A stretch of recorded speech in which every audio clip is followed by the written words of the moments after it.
नमस्ते दर्शकों, आइए देखते हैं भारत का सौंदर्य और वैभव। ये भारत का सौंदर्य और वैभव आज हम पांडेश्वर देवस्थान में देखने वाले हैं। मोरगांव या जेजुरी से ये ठिकान 12 किलोमीटर पर यह स्थान पड़ता है। ये मंदिर में हमें ऐसी बातें देखने के लिए मिलने वाली है जो अन्य जगह पे हमें देखने को नहीं मिलती है। फॉर एग्जाम्पल, यहाँ पर कुंती माता का मंदिर है जो हमें बाहर कहीं देखने के लिए नहीं मिलता है। इस मंदिर का नाम या इस गांव का नाम ही पांडेश्वर है। तो ये पांडवकालीन मंदिर है। पांडवों ने यहाँ पर आकर राजसूय यज्ञ किया था। उनके पिता श्री पंडु राजा का श्राद्ध उन्होंने इस स्थान पर किया था। ऐसी इस स्थान की महती है। तो यहाँ पर वो कुंती माता का मंदिर भी हमें देखने के लिए मिलेगा। पांडवों में से 4 बंधुओं के मंदिर भी यहाँ पर हमें देखने के लिए मिलेंगे। उसके साथ ही यहाँ पर एक निरीक्षण स्तंभ है जो हमें बाकी कहीं भी देखने के लिए नहीं मिलता है। ऐसा निरीक्षण स्तंभ भी आज यहाँ पर हमें देखने के लिए मिलेगा। और मंदिर का प्राचीन मंदिर होने के कारण यहाँ पर बहुत सारी सुंदर नक्काशी भी हमें देखने के लिए मिलने वाली है। तो आपसे प्रार्थना है कि कृपया यह वीडियो अंत तक देखिएगा। अभी मैं आपको सीधा महामार्ग पर लेकर चलता हूँ। महामार्ग पर जेजुरी से मोरगांव जाते वक्त बीच में मावड़ी नाम का एक गांव आता है। मावड़ी नाम के गांव से अंदर आने के बाद हमें पांडेश्वर गांव की ये कमान दिखती है जो अभी आपको स्क्रीन पर दिख रही है। वहां से थोड़ा आगे आके दाई दिशा में हमें मुड़ना है और मंदिर के कमान में हम आके पहुंचते हैं। अब ये आपको अभी जो स्क्रीन पर दिख रही है मंदिर की कमान है जो अभी हम देख रहे हैं। अभी हम इस कमान से अंदर जाएंगे और मंदिर देखना आरंभ करेंगे। चलिए। जैसे ही हम मुख्य मंदिर के प्रांगण में प्रवेश करते हैं हमें सामने ही मुख्य मंदिर दिखाई देने लगता है। दाहिनी बाजू में पांडवों में से 3 बंधुओं के मंदिर यहाँ पर है। वो हम मंदिर से बाहर आते वक्त अंत में देखेंगे। यहाँ पर बाई बाजू में हम देखेंगे तो बाई बाजू में बड़ा एक वृक्ष, हमें वट वृक्ष दिखाई देता है। ये वट वृक्ष भी काफी पुराना प्राचीन वट वृक्ष है और यहाँ पर आने वाले भाविक इस वट वृक्ष का भी दर्शन लेते हैं। अभी हम थोड़ा सा आगे जाएंगे और मंदिर सामने की बाजू से देखना आरंभ करेंगे। यहाँ पर हमें बाई बाजू में मुख्य नंदी मंडप जो है वो नंदी मंडप दिखाई देता है। वहां पर जाके हम अभी नंदी मंडप देखेंगे। नंदी मंडप में जाने से पहले अभी हम यहाँ पर देखेंगे। यहाँ पर आप मेरे पीछे देख सकते हैं ये पूरा जो बांधकाम है ये पूरा बांधकाम पाषाण से बनाया हुआ बांधकाम है। इस पाषाण के बांधकाम से हमें पता चलता है कि ये मंदिर प्राचीन है। इस मंदिर का जो इतिहास है वो इतिहास 10वीं शताब्दी में या 11वीं शताब्दी में इस मंदिर की निर्मित की गई थी और 18वीं शताब्दी में मराठा साम्राज्य में इसका जीर्णोद्धार इस मंदिर का किया गया था। आप जरा वहां पर देख सकते हैं पीछे का मंदिर का जो मुख्य गर्भगृह है, ये गर्भगृह और उसके ऊपर का जो शिखर है वो शिखर चूना में बांधा गया शिखर है। और इससे प्रतीत होता है या इससे समझ में आता है कि इस मंदिर का कई बार जीर्णोद्धार हो गया रहेगा। उसमें से 18वीं शताब्दी में उसका जीर्णोद्धार हुआ। इसके लिए चूने का बांधकाम किया हुआ मुख्य शिखर और मुख्य गर्भगृह हमें देखने के लिए मिलता है। अभी हम जो देख रहे हैं ये नंदी मंडप है। यहाँ का नंदी मंडप के सामने ही मुख्य मंदिर का प्रवेश द्वार है। अभी ये नंदी मंडप के बाजू में एक छोटा सा विरगल रखा हुआ है, वो बाद में पास में जाके मैं आपको दिखाऊंगा। यहाँ पर पहले आप नंदी मंडप देख लीजिए। इस नंदी मंडप को 4 शिखर बनाए गए हैं। छोटे छोटे 4 कोनों में 4 शिखर बनाए गए हैं और अत्यंत सुंदर नंदी मंडप बाहर से भी हमें देखने के लिए मिलता है। अभी आप ये विरगड़ देख लीजिए। जैसे हमने पहले बहुत सारे मंदिरों में देखे हुए वैसा ही विरगड़ यहाँ पर हमें देखने के लिए मिलता है। पर ऊपर वाले स्तर पर कैलाश का प्रतीक करके शंकर भगवान की पूजा करता हुआ वो वीर और उसकी पत्नी दिखाए जाते हैं। उसके नीचे वाले स्तरों में कुछ पशु पक्षी युद्ध के प्रसंग दिखाए जाते हैं। ऐसे विरगड़ बहुत से मंदिरों में हमने देखे हुए हैं। अभी इस विरगड़ के पीछे ही आप देख सकते हैं यहाँ पर करा नाम की नदी बहती है। इस करा नदी के तट पर हमने सासवड़ पुरंदर तालुका जेजुरी इस परिसर के बहुत सारे शंकर मंदिर हमारे चैनल पर दिखाए हुए हैं। यदि आपने वो महादेव के मंदिर देखे नहीं रहेंगे, इस परिसर के महादेव मंदिर नहीं देखे रहेंगे तो कृपया हमारे चैनल के प्लेलिस्ट सेक्शन में जाइएगा। वहां पर आपको महादेव मंदिर नाम की एक प्लेलिस्ट मिल जाएगी। उसमें ये सासवड़ पुरंदर इस भूभाग के बहुत सारे महादेव के मंदिर आपको देखने के लिए मिलेंगे। जैसे मैंने हम आपको आरंभ में बताया था, इस मंदिर में पांडेश्वर मंदिर में एक निरीक्षण स्तंभ है जो अभी हमें स्क्रीन पर दिखाई दे रहा है। इस निरीक्षण स्तंभ का उपयोग उस कालावधि में आजू बाजू के भूभाग पर दृष्टिक्षेप रखने के लिए इस निरीक्षण स्तंभ का उपयोग किया जाता था। और यहाँ निरीक्षण स्तंभ में ऊपर जाने के लिए कुछ सीढ़ियां भी बनाई गई है, वो पास में जाके देखेंगे। अभी आप देख सकते हैं इन सीढ़ियों से हम उस निरीक्षण स्तंभ में टॉप तक जा सकते हैं और वहां से पूरा भूभाग दिखता है आजू बाजू का। इस स्थान से, पांडेश्वर मंदिर के स्थान से जेजुरी भी 12 किलोमीटर है और मोरगांव जो महागणपति है वो भी 12 किलोमीटर के अंतर पर है। ऐसा ये सुंदर स्थान है। और यहाँ का निरीक्षण स्तंभ हमने देखा। इस निरीक्षण स्तंभ पर ऊपर की दिशा में चूने में बनाए हुए कुछ शिल्प हमें दिखाई देते हैं। ऐसे शिल्प इस निरीक्षण स्तंभ पर चारों बाजू से बनाए गए हैं। यहाँ का चूने का बांधकाम देख के हमें प्रतीत होता है कि ये जब जीर्णोद्धार किया गया था मराठा साम्राज्य में इस मंदिर का, तब इसकी निर्मिति की गई रहेगी। अभी हम नंदी मंडप के बाजू में एक कावड़ रखी हुई है, ये कावड़ देख रहे हैं। इस मंदिर में जब यात्रा होती है, उत्सव होता है, तो तब इस कावड़ का प्रयोग किया जाता है। अभी हम इस बाजू से नंदी मंडप में प्रवेश करेंगे और नंदी मंडप के अंदर जाकर नंदी महाराज का दर्शन लेंगे। आइए, यहाँ से हम नंदी मंडप में प्रवेश कर सकते हैं। नंदी मंडप का जो प्रवेश है वहां पर भी सुंदर नक्शेकाम किया हुआ हमें दिखाई देता है। अभी भगवान महादेव का मंदिर है तो नंदी महाराज यहाँ पर होने ही चाहिए। हमने ऐसे बहुत से नंदी महाराज बहुत से मंदिरों में देखे हुए, अखंड पाषाण में बने हुए ये नंदी महाराज होते हैं। और यहाँ पर आप देख सकते हैं उसके कपाल पर कितना सुंदर नक्शे काम किया हुआ है। यहाँ पर मणि की एक सुंदर माला उसको पहनाई गई है। उसके सिंग देखिए, उसकी आंखें, उसका नाक, इतना सुंदर नक्शे काम यहाँ पर इस नंदी महाराज में किया हुआ हमें दिखाई देता है। साइड से हम उसे अगर देखेंगे तो यहाँ पर घुंघरुओं की एक माला उसे पहनाई गई है।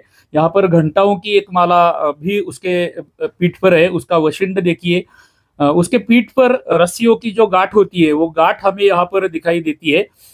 हमारे पूर्वज कितने कल्पक होते थे कि नंदी महाराज को घंटा की माला पहनाई गई है, उस माला की रस्सी की गांठ भी वो हमें उसकी पीठ पर दर्शाते हैं। यहाँ पर नीचे आप देख सकते हैं उसका बाया पीछे का जो पैर है वो फोल्ड किया हुआ है और उसका पीछे का भाग हमें यहाँ पर दिखाई देता है। ये दो उसके दाहिनी बाजू के पैर हमें यहाँ पर दिखाई देते हैं। ये पैर में उसके वाला नाम का जो उसका गहना होता है वो भी पहना हुआ हमें दिखाई देता है। यहाँ पर आप देख सकते हैं उसके पैरों में भी कुछ अलंकार पहनाए गए हैं उसको। अत्यंत सुंदर नक्शेकाम इस नंदी महाराज के ऊपर भी हमें पैर के यहाँ पर भी दिखाई देता है। अत्यंत सुंदर नक्शेकाम हमें इस नंदी महाराज पर ही देखने के लिए मिला। इस नंदी महाराज के बराबर सामने आप देखेंगे तो मुख्य मंदिर का प्रवेश द्वार हमें दिखाई देता है। नंदी मंडप के अंदर चूने में बनाया हुआ बांधकाम है और कुछ देवड़ियां यहाँ पर बनाई गई है। ऊपर छत पे भी कुछ नक्शेकाम नहीं है किंतु अच्छा छत है। सामने हमें बराबर मुख्य मंदिर का प्रवेश द्वार दिखाई देता है। हम वहां से अभी मुख्य मंदिर के प्रवेश द्वार में प्रवेश करेंगे। आइए, आप भी हमारे साथ आइए। अभी ये हम जो देख रहे हैं ये मुख्य मंदिर का प्रवेश द्वार के आजू बाजू हम देख रहे हैं। उस कोने में एक देव कोष्टक रखा हुआ है, वहां पर एक मूर्ति है, वो वहां पर जाके हम देखेंगे। यहाँ पर आप देख सकते हैं कुछ वातायन बनाए गए हैं मंदिर में हवा एवं प्रकाश अंदर जाने आने के लिए। ऐसे वातायन हमारे प्राचीन मंदिरों में बनाए जाते थे। इसे खिड़की या झरोका नहीं बोलते, वो हमारे शब्द नहीं है, हमारा शब्द वातायन है। यहाँ पर दो प्रवेश द्वार के बाजू में द्वारपाल बनाए गए हैं जो महादेव के गण होते हैं, जिनकी सूची आपको अभी स्क्रीन के ऊपर दिख रही है। ये महादेव के दो गण हमें यहाँ पर दिखाई देते हैं। अत्यंत सुंदर नक्शेकाम ये दो गणों के ऊपर किया गया है और वो पास में आके हम थोड़ा सा देखेंगे कि शिव के गण कैसे दिखते हैं। आइए, हमने आज तक जितने द्वारपाल या गण ऐसे देखे हुए हैं उनसे भी यहाँ पर कुछ विशेषता हमें दिखाई देती है जो हम अभी पास में जाके देखने वाले हैं। अत्यंत सुंदर नक्शेकाम इन द्वारपालों के ऊपर या गणों के ऊपर किया गया है। उनके गले में सुंदर मालाएं पहनाई गई है।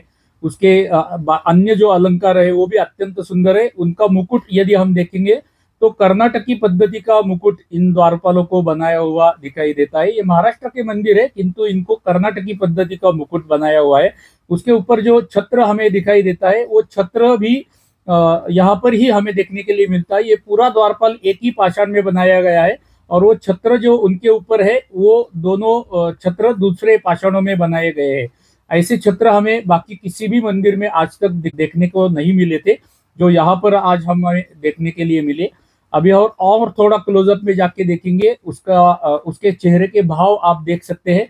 उसके छोटे छोटे अलंकार, उसके गले की छोटे छोटे आकार की मालाएं आप देख सकते हैं।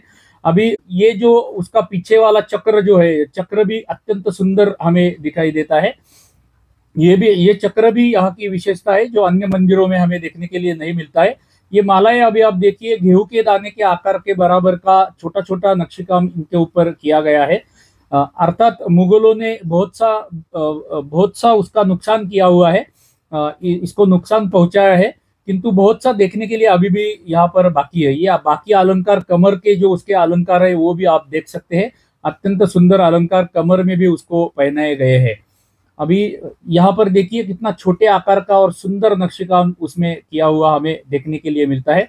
उसके पैरों में भी कुछ अलंकार लगाए गए हैं, पहनाए गए हैं उसको, वो भी अलंकार पैरों के अत्यंत सुंदर हमें देखने के लिए मिलता है। दूसरा पैर उसका मुगलों ने तोड़ दिया है। जो आतताई आक्रांता हमारे यहाँ पे आए थे, उन्होंने इसको नुकसान पहुंचाया हुआ हमें दिखाई देता है। उसका ये पैर तोड़ा हुआ हमें यहाँ पर दिखाई देता है। यहाँ पर एक छोटा सा शिल्प बनाया हुआ हमें कोने में दिखाई देता है। अभी हम दूसरा द्वारपाल देखेंगे। दूसरे द्वारपाल का एक पैर टूटा हुआ हमें यहाँ पर देखने के लिए मिलता है। उसका पैर का जो निचले वाला पोर्शन होता है, वहां से वहां तक बीच वाला पोर्शन मुगलों ने तोड़ दिया है। ध्यान में रखिए, मुगलों ने तोड़ा है और अभी भी उनका राज हमारे ऊपर आया तो अभी भी इसको और नुकसान पहुंच सकता है। ऐसा सुंदर नक्शेकाम हमें यहाँ पर देखने के लिए मिलता है। उसके पैरों के अलंकार आप देख लीजिए, कितना सुंदर छोटा सा बारीक नक्शेकाम उसके पैरों के अलंकारों के ऊपर भी किया गया हमें देखने के लिए मिलता है। अभी हम थोड़ा सा इसको ऊपर से देखेंगे। इसके भी कमर में वैसे ही अलंकार लगाए गए हैं जैसे वहां पर थे, वैसे ही सुंदर छोटा आकार का नक्शेकाम यहाँ पर किया गया है। यहाँ पर बीच में उसके गले की मालाएं आप देख सकते हैं, सुंदर मालाएं हमें देखने के लिए मिलती है। उसका कर्नाटकी पद्धति का जो मुकुट है वो भी हमें यहाँ पर देखने के लिए मिलता है। ऊपर का छत्र जो है वो भी राइट साइड के भी द्वारपाल को या गण को बनाया हुआ है। और यहाँ से हम अभी मुख्य मंदिर में प्रवेश करेंगे। ये दो द्वारपाल जो है ये इस मंदिर की विशेषता है, जो अभी हमने स्पष्टता से एकदम अच्छे से देखा है। अभी इस मंदिर का उम्बरठा हम देखते हैं। यहाँ पर आप चिन्हित करेंगे कि हर एक महादेव के मंदिर के उम्बरठे पर हमें कीर्तिमुख दिखाई देता है, किंतु यहाँ इस मंदिर को, पांडेश्वर मंदिर के उम्बरठे पर कीर्तिमुख हमें देखने के लिए नहीं मिलता है। इस उम्बरठे पर कीर्तिमुख की जगह पे कुछ मोडी लिपि में शिलालेख बनाया गया है। वो शिलालेख हम मोडी लिपि होने का कारण पढ़ नहीं सकते हैं। यदि आप इसे पढ़ सकते हैं तो कृपया पढ़ के कमेंट में लिख दीजिएगा, किंतु यहाँ पर कीर्तिमुख हमें देखने के लिए नहीं मिलता है। अभी मैं आपको उसका क्लोजअप दिखा रहा हूँ। इस उम्बरठे पर दोनों बाजू में सुंदर कमल बनाए गए हैं। उसकी दाहिनी बाजू में यदि हम देखेंगे तो छोटे आकार के फूल बनाए हुए हमें यहाँ पर दिखते हैं, और ऐसे ही दिखने वाले किंतु बड़े आकार के फूल मंदिर के दाहिने कोने तक पूरी लाइन में बनाए हुए हमें दिखाई देते हैं। ऐसे ही सुंदर फूल मंदिर की बाई बाजू में भी, उस दिशा में भी, उस कोने तक बनाए हुए हमें दिखाई देते हैं। ये सुंदर नक्शेकाम मंदिर के सामने की भाग का हमें देखने के लिए मिलता है। यहाँ पर आप देख सकते हैं बाई बाजू का ये देव कोष्टक है। ये देव कोष्टक को जो दो स्तंभ है, दोनों बाजू से जो स्तंभ है, ये स्तंभों के ऊपर भी सुंदर नक्शेकाम है। दो छोटे शिखर उसको बनाए गए हैं, मध्य में उसको बड़ा शिखर बनाया गया है। और इस देव कोष्टक में हमें सरस्वती माता की एक मूर्ति, प्राचीन सरस्वती माता की मूर्ति देखने के लिए मिलती है। अर्थात मुगलों ने इस मूर्ति को भी नुकसान पहुंचाया हुआ है, इस मूर्ति का भी भंजन उन्होंने किया है, किंतु फिर भी हम ये चिन्हित तो कर सकते हैं कि ये सरस्वती माता की मूर्ति है। और इस मूर्ति के ऊपर भी सुंदर नक्शेकाम हमें देखने के लिए मिलता है। ये अभी आप जो देख रहे हैं ये दाहिनी बाजू का देव कोष्टक है। ये दाहिनी बाजू का देव कोष्टक भी बाई बाजू जैसे ही दिखता है, किंतु यहाँ पर अभी कोई मूर्ति नहीं है, किंतु यहाँ पर भी शिखर और उसके सामने की दो द्वार शाखा पे नक्शेकाम किया हुआ है। अभी हम जो देख रहे हैं ये वातायन है। मंदिर में हवा और प्रकाश अंदर जाने आने के लिए ये वातायन बनाए जाते थे। ऐसे वातायन हमने बहुत से मंदिरों में, प्राचीन मंदिरों में पाषाण में बनाए हुए ये वातायन होते हैं, ऐसे बहुत से मंदिरों में देखे हैं। यहाँ पर आप देख सकते हैं मंदिर के सामने की बाजू में 4 स्तंभ बनाए गए हैं और 4 स्तंभों को भिन्न भिन्न प्रकार के शिखर बनाए गए हैं। ये दूसरा स्तंभ हम देख रहे हैं, इसका जो शिखर है वो भिन्न है, पहले हमने जो देखा उसका भिन्न है। और बाई बाजू में जो 2 स्तंभ है वो स्तंभ के शिखर भिन्न प्रकार के दिखते हैं। यहाँ पर आप ऊपर देख सकते हैं ड्राई जॉइंट पद्धति से बनाया हुआ ये मंदिर का बांधकाम हमें दिखाई देता है। ये जो 4 स्तंभ बनाए गए हैं, ये 4 स्तंभ ऐसी यहाँ के लोग बताते हैं या पुजारी बताते हैं कि चार धाम जो है हमारे केदारनाथ, बद्रीनाथ, ये चार धाम जो है उन धामों के प्रतीक करके यहाँ पर चार विशेष प्रकार के शिखर, अलग अलग प्रकार के शिखर, विभिन्न प्रकार के शिखर इन स्तंभों के ऊपर बनाए गए हैं। और वो शिखरों के ऊपर भी सुंदर नक्शेकाम हमें देखने के लिए मिलता है। वो बाजू में मंदिर के जाके मैं आपको वहां का भी स्तंभ दिखाऊंगा। यहाँ पर आप देख सकते हैं झुंबरों की सुंदर मालिका हमें मंदिर के सामने की बाजू से छत पे की हुई दिखाई देती है। हमने सासवड़ के परिसर में, पुणे के पास में सासवड़ के परिसर में जितने भी मंदिर देखे हैं वो सारे मंदिरों में ऐसे झूमर बनाए हुए हमें दिखाई दिए थे। ये इस भूभाग के मंदिरों की विशेषता है। और बहुत से प्राचीन मंदिरों में ऐसे झूमर, हमें पाषाण में बनाए हुए झूमर बाहर की दिशा में देखने के लिए मिलते हैं। ऊपर आप देख सकते हैं शिखर भी सुंदर पद्धति से बनाया हुआ हमें दिखता है। अभी हम मंदिर के सभा मंडप में या प्रवेश मंडप में प्रवेश करते हैं और उसके बाद में हम अंदर जाकर अंतराल तथा गर्भगृह देखेंगे। यहाँ पर आप देख सकते हैं अभी हम मंदिर के प्रवेश मंडप में आए हुए हैं। प्रवेश मंडप में चारों दिशा में हमें ऐसे देव कोष्ठक बनाए हुए दिखाई देते हैं। इन देव कोष्ठकों के शाखाओं पर भी सुंदर नक्शेकाम किया हुआ हमें दिखाई देता है। अभी इन देव कोष्ठकों में कोई भी मूर्तियां नहीं है, किंतु सुंदर देव कोष्ठक हमें मंदिर के प्रवेश मंडप के चारों दिशाओं में बनाए हुए ऐसे दिखाई देते हैं। इस प्रवेश मंडप को अनेक स्तंभ बनाए गए हैं। उनमें से एक स्तंभ मैं आपको अभी दिखाता हूँ। एक स्तंभ देखकर आपको बाकी स्तंभों की कल्पना आ जाएगी। इस प्रवेश मंडप में हमें यहाँ पर एक स्तंभ दिखाई देता है, उसके पीछे एक स्तंभ है, वो साइड में एक, यानी कि चार इस साइड में, और चार स्तंभ हमें बाई बाजू में दिखाई देते हैं। ये आठों स्तंभ एक जैसे ही है, इसलिए मैं आपको एक ही स्तंभ नीचे से ऊपर तक दिखाता हूँ। यहाँ पर नीचे चौकोनी सुंदर नक्शेकाम किया गया हमें दिखाई देता है। ये मध्य के जो चार स्तंभ है उनको तैल रंग दिया गया है, किंतु बाहर के जो स्तंभ है उनको तैल रंग नहीं है, किंतु वहां पर अंधेरा, इसलिए मैं आपको तैल रंग दिया हुआ स्तंभ दिखा रहा हूँ। यहाँ पर नीचे सुंदर नक्शेकाम किया हुआ है, मध्य भाग में भी उसको सुंदर कोरीव काम किया गया है। यहाँ पर स्क्वायर शेप बनाया गया है और स्क्वायर शेप के ऊपर आप देख सकते हैं सुंदर गोलाई बनाई गई है। ये आप यहाँ पर देख लीजिए कितनी सुंदर गोलाई बनाई गई है, और ऐसी ही गोलाई चारों स्तंभों पर बनाई गई है। ऊपर की दिशा में हम देखेंगे तो मंदिर का स्तंभ और छत, इनमें ड्राई जॉइंट बनाया गया है। सॉकेट पद्धति का ड्राई जॉइंट यहाँ पर बनाया गया है, यानी कि नीचे के स्तंभ को एक गोलाकार खड्डा होता है और ऊपर के छत के भाग जो आता है उसको गोलाकार प्रोजेक्शन होता है। वो एक दूसरे में बिठा के ये ड्राई जॉइंट बनाया जाता है। सॉकेट पद्धति भी इस पद्धति के जॉइंट को बोलते हैं। ऐसे ही जॉइंट सारे स्तंभों में यहाँ पर बनाए गए हैं, और ये हमारे मंदिरों की विशेषता होती है। इनमें कोई चूना, तांबा, शीशा कुछ भी प्रयोग नहीं किया जाता है। ऊपर की दिशा में आप देखेंगे तो नाग देवता यहाँ पर हमें देखने के लिए मिलते हैं, जिन्होंने अपने फणे के ऊपर छत का भार लिया हुआ है। किंतु यहाँ के नाग देवता जो है वो उल्टे आकार में बनाए हुए हमें दिखाई देते हैं। ये उल्टे क्यों है हमें पता नहीं चला। बाकी मंदिरों में ये सीधे होते हैं, उनका फणा ऊपर होता है। यहाँ पर उल्टे क्यों है हमें पता नहीं चला। यदि आपको पता रहेगा तो कृपया कमेंट में ये इसका स्पष्टीकरण लिख दीजिए। उनका आप क्लियरली देख सकते हैं कि नाग देवता के फणे नीचे की दिशा में किए गए हैं। कृपया आपको पता रहेगा तो कमेंट में लिख दीजिए।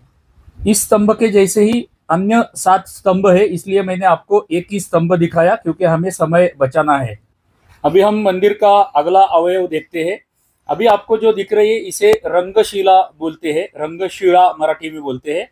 भगवान के सामने अपनी कलाएं प्रस्तुत करने के लिए, नृत्य सेवा, गायन सेवा, वादन सेवा, ऐसी कलाएं प्रस्तुत करने के लिए ऐसी रंगशिला बहुत से मंदिरों में हमें देखने के लिए मिलती है।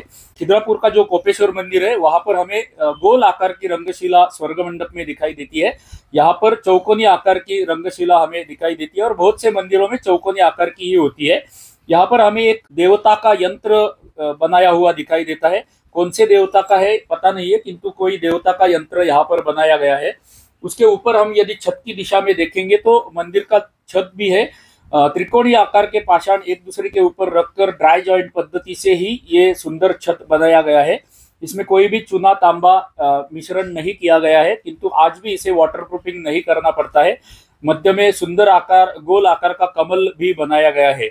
अभी यहाँ से हम मंदिर के मुख्य अंतराल की दिशा में जाने वाले हैं। ये अंतराल के लिए जाने के लिए मार्ग है जो अभी आपको स्क्रीन के ऊपर दिख रहा है, और ये मार्ग के अंदर हमें मुख्य अंतराल दिखाई देता है। वो अंतराल में अभी हम जाके अंतराल देखेंगे। आइए।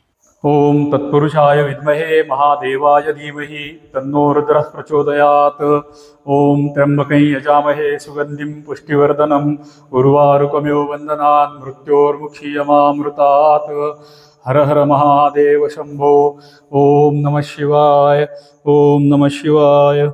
ओम नमः शिवाय। हर हर महादेव शंभो। हम जब दर्शन करने के लिए यहाँ पर आए थे तो मंदिर का गर्भगृह का प्रवेश द्वार बंद था, किंतु हमारा और आपका भाग्य अच्छा है कि यहाँ के दळवी गुरुजी उसी समय वहां पर आ गए और उन्होंने हमें गर्भगृह खोल के दिया। अभी आप भगवान का मनसोक्त दर्शन यहाँ पर ले सकते हैं। ओम त्र्यंबकं यजामहे सुगंधिं पुष्टिवर्धनम् उर्वारुकमिव बन्धनान् मृत्योर्मुक्षीयमामृतात्। ओम तत्पुरुषाय विद्महे महादेवाय धीमहि तन्नो रुद्रः प्रचोदयात्। हर हर महादेव शंभो। हर हर महादेव शंभो। ओम नमः शिवाय। अभी हमने बाहर का प्रवेश मंडप देखा, जो पाषाण में बनाया हुआ प्रवेश मंडप था, और उसके आगे जो अंतराल है, अंतराल का ये प्रवेश मार्ग है, ये सारा बांधकाम जो है ये चूने में बनाया हुआ काम है। इससे प्रतीत होता है कि बाहर का जो पाषाण से बनाया हुआ काम है वो 10वीं 11वीं शताब्दी में बनाया हुआ है, और आगे का ये जो चूने में बांधकाम किया हुआ सारा गर्भगृह और अंतराल जो भाग है, ये मराठा साम्राज्य में 18वीं शताब्दी में बनाया गया हुआ भाग है। तो यहाँ से ये क्लियर कट हमें समझ में आता है कि मंदिर की निर्मित अनेक बार हो गई है या जीर्णोद्धार बहुत बार हो गया है। हमारे वीडियो काफी लंबे होते हैं क्योंकि हम मंदिर का हर कोना आपको दिखाते हैं, इसलिए हमारे वीडियो थोड़े से लंबे होते हैं। यदि आपको ज्यादा समय आपके पास नहीं रहेगा तो आप वीडियो का स्पीड बढ़ाकर भी यूट्यूब पर इन्हें देख सकते हैं। जाते जाते हमें यहाँ पर एक सुंदर स्तंभ पर नक्शीकाम दिखाई दिया, वो आपको मैं अभी दिखा रहा हूँ। ऐसा ही नक्शीकाम सारे स्तंभों के ऊपर सुंदर पद्धति से किया गया है। अभी हम मंदिर के प्रांगण में मंदिर की तटबंदी देखने के लिए आए हैं। इस तटबंदी के नीचे हमें ये शिल्प, सुंदर शिल्प देखने के लिए मिला। पाषाण में बनाया हुआ शिल्प है। इसके हाथ में एक धनुष्य हमें दिखाई दे रहा है। मुगलों ने इसको भी भंग किया गया है ये, लेकिन ये धनुष्यधारी सुंदर शिल्प यहाँ पर हमें देखने के लिए मिलता है। ये मंदिर की तटबंदी जो है वो ईंटों से और चूना से बांधकाम किया गया है इसका, और इस तटबंदी के ऊपर भी ऐसे सुंदर शिल्प सारे बाजू में किए हुए दिखाई देते हैं। मैं अभी फटाफट उनकी एक आपको झलक दिखाता हूँ, वो शिल्प किस प्रकार के यहाँ पर दिखते हैं। मैं आपको ज्यादा डिटेल नहीं बताऊंगा क्योंकि वीडियो बहुत लंबा हो रहा है, इसलिए मैं आपको उनकी केवल झलक दिखाता हूँ कि ये शिल्प किस प्रकार के यहाँ पर हमें देखने के लिए तटबंदी के ऊपर किए हुए दिखाई देते हैं। इस प्रकार के विभिन्न देव देवताओं के युद्ध कला के हमें अनेक शिल्प यहाँ पर तटबंदी में बनाए हुए दिखाई देते हैं, जो अभी आपको स्क्रीन के ऊपर दिख रहे हैं। ये तटबंदी भी मराठा साम्राज्य में 18वीं शताब्दी में बनाई गई रहेंगी। जो हमने आरंभ में निरीक्षण स्तंभ देखा था, वो निरीक्षण स्तंभ भी 18वीं शताब्दी में बनाया हुआ स्तंभ था। और ये तटबंदी, ये सारा चूना और ईंट में बनाया हुआ बांधकाम है, किंतु चूने में भी सुंदर शिल्प हमें ऐसे यहाँ पर इस तटबंदी पर दिखाई देते हैं। तो चलिए आगे चलते हैं। तटबंदी से ही करा नदी की दिशा में जाने के लिए एक मार्ग बनाया गया है, जो अभी हम स्क्रीन पर देख रहे हैं। यहाँ से हम नदी में जा सकते हैं। ये तटबंदी में से ऊपर जाने के लिए मार्ग बनाया गया है, सीढ़ियां बनाई गई है। इस सीढ़ियों से हम तटबंदी के ऊपर भी जा सकते हैं। ऊपर से मंदिर का जो दृश्य दिखता है वो अत्यंत सुंदर दृश्य हमें दिखाई देता है। ये एक मंदिर की एक बाजू में बनाई हुई ये तटबंदी है, पूरी तटबंदी हमें दिखाई देती है। वहां पर निरीक्षण स्तंभ है। मंदिर के प्रांगण में कुछ छोटे छोटे मंदिर हमें दिखाई देते हैं, जो हम नीचे जाके देखने वाले हैं। और मंदिर का शिखर भी यहाँ से अत्यंत सुंदर पद्धति से बनाया गया हुआ हमें दिखाई देता है। जो ये मंदिर के शिखर और वो मुख्य मंदिर का शिखर, ये सब बाद में मराठा साम्राज्य में इनका जीर्णोद्धार हुआ था। कई बार इन मंदिरों का जीर्णोद्धार हुआ था। तो अभी हम नीचे के मंदिर देखने वाले हैं। आइए। इस स्थान पर गणेश गया करके एक गणेश जी का मंदिर है, उसका हम अभी दर्शन लेते हैं। ये गणेश जी की सुंदर मूर्ति यहाँ पर दिखाई देते हैं, और उसके बाजू में हमें विष्णु के 18 पद दिखाई देते हैं। ये 18 पद का दर्शन भी यहाँ पर आने वाले भाविक लेते हैं। 4 धाम की यात्रा करने का पुण्य हमें इन पदों के दर्शन से मिलता है, ऐसी यहाँ के भाविकों की श्रद्धा है। ये मंदिर बाहर का भाग है, मंदिर के बाहर का भाग है। गणेश जी के मंदिर के बाजू में ही हमें ये तुलसी वृंदावन दिखाई देता है, और तुलसी वृंदावन से पीछे जाते ही हमें कुंती माता का मंदिर दिखाई देता है। कुंती माता के मंदिर विश्व के गिने चुने जगहों पे हमें कुंती माता के मंदिर दिखते हैं, किंतु इस स्थान का ये पांडवों का निवास यहाँ पर हुआ था, इसलिए यहाँ पर पांडवों के भी 4 पांडवों के मंदिर है तथा एक कुंती माता का मंदिर यहाँ पर है। ये कुंती माता के मंदिर के अंदर यदि हम जाएंगे तो वहां पर कुंती माता की मूर्ति नहीं है, किंतु मूर्ति के जगह पे यहाँ पर एक स्तंभ बनाया गया है। उस स्तंभ को ही कुंती माता भाविक मानते हैं और उसी का इस स्तंभ का ही दर्शन भाविक लेते हैं। ऐसा स्तंभ हमने धोम के नृसिंह मंदिर में देखा था, वहां पर महादेव जी के लिए ऐसा शक्ति स्तंभ बनाया गया था। वैसा स्तंभ हमें इस कुंती माता के मंदिर में दिखाई देता है। अभी हम मंदिर के पीछे के भाग में आ गए हैं। यहाँ पर आप देख सकते हैं मंदिर का पीछे का गर्भगृह की पीछे की बाजू हम देख रहे हैं। गर्भगृह को अत्यंत सुंदर चूना और ईटकाम में बनाया हुआ शिखर हमें दिखाई देता है। 18वीं शताब्दी में मराठा साम्राज्य में बनाया गया शिखर है, चूने में बनाया गया है, किंतु इस शिखर के ऊपर भी अत्यंत सुंदर शिल्प हमें किए गए दिखाई देते हैं। और टिपिकल महाराष्ट्र के जो मंदिर के शिखर होते हैं वैसे ही शिखर यहाँ पर है। वो बाजू में पांडवों के मंदिर है जो हम बाहर जाके देखेंगे। यहाँ पर मंदिर के प्रांगण के बाहर लगभग 200 मीटर दूर हमें पांडवों में से एक बंधु का मंदिर प्रांगण के बाहर हमें दिखाई देता है, और मंदिर के प्रांगण में 3 पांडवों के मंदिर है जो अभी हम उधर जाके देखेंगे। आइए, अभी हम पांडवों के मंदिर देख रहे हैं। सबसे पहले हमें दिखाई देता है वो धर्मराज युधिष्ठिर का मंदिर है। यहाँ पर वैसी फलक भी लगाया गया है। ये तीनों पांडवों के मंदिर के अंदर हमें पांडवों की मूर्तियां नहीं देखने के लिए मिलती है, वहां पर शिवलिंग स्थापन किए गए हैं।